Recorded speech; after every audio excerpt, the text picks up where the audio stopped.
All right, here I am at the Clay Street Railroad crossing in Detroit, Michigan.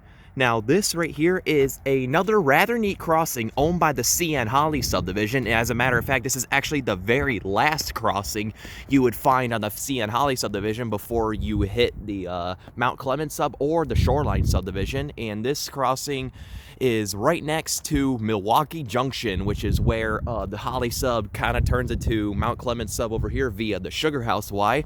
And this is where also the CN Shoreline sub begins. And also, if you go further south down that straight track, you will find yourself on the Detroit Terminal Railway.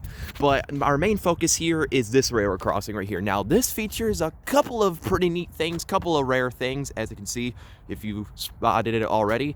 But I guess with all that said, I'll explain as I go on, and let's get on to it. And I know what you're wondering, me doing a crossing tour at night, it's actually very early in the morning. It's actually 6 a.m. I'm with James today once again. But anyways, yeah, as I was saying, let's get on with the tour. So for the first signal, this has a Safetran base, and here's the emergency information, and the dot tag, and the dot number is 284238P. And I believe there was an older dot tag up here at one point, unless this is a newer mast. Now, worth mentioning, this did have older equipment in the past, like I believe GRS gate mechanisms and WRS masts, but sometime in like the mid 2010s, they tore them out and placed these signals here. But yeah, and for the gate mechanism, this has a Safetran gate mechanism 2000s generation, and this features some Ricoh LED gate lights and a wind guard. I believe those are Ricoh. Kind of hard to see.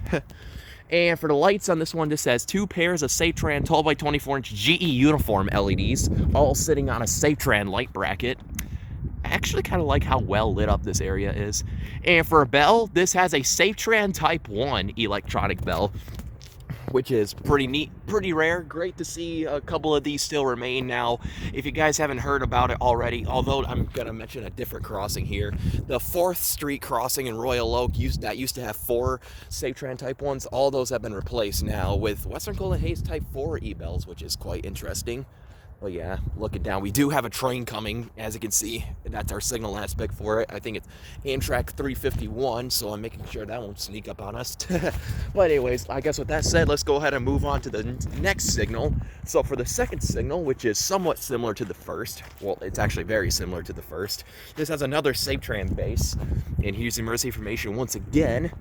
And for the gate mechanism, this has another Safetran gate mechanism 2000s generation. And this features some more Ricoh LED gate lights and a wind guard. But yeah. And for the lights on this one, this has 2 pairs of Safetran 12x24-inch dialight LEDs sitting on a Safetran light bracket. I guess this signal is kind of different. These are the dialights. And for the bell, this has another Safetran Type 1 electronic bell. Kind of neat to see 2 more of these still remain, especially in the Detroit area, although it's kind of sketch. And they're also doing construction around here, but still, pretty neat stuff to see. So yeah, I guess that's all there is to show for Clay Street in terms of equipment. Here's the relay case. Yep, I can't really see the milepost tag right now, but oh well. Well, yeah, I guess with all that said, let's go ahead and take a look at the track view. Down there is heading north towards more crossings, such as Holbrook Street and a few more other crossings. As you can see the automatic signals, which are default yellow, and one of them's red for oncoming southbound. And you can see there's a few more miniature signals there, like dwarf signals. Yep, and then down there is heading south right towards the end of the Holly sub, where it turns into the CN Shoreline sub. And also, eventually, if you go straight down, you would find yourself in like a 4-track section, and also towards the Detroit Terminal Railway. And down and right here, this track right here is the Sugarhouse Y, where it goes to the Mount Clemens sub, I believe, or it goes to Mount Clemens itself. This is where L515 sometimes or usually makes its run, or if they have to reroute something, sometimes they would go through here too, but it's not really used all that much. But yeah, you can see the old Y pattern signals showing red, and here's our signal aspect for our next train. You can see these Y pattern signals are missing some of their visors, oddly enough.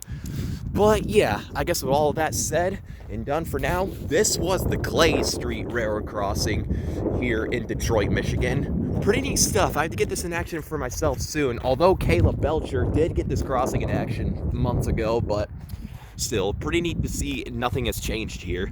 But yeah, I guess with all that said, over and out.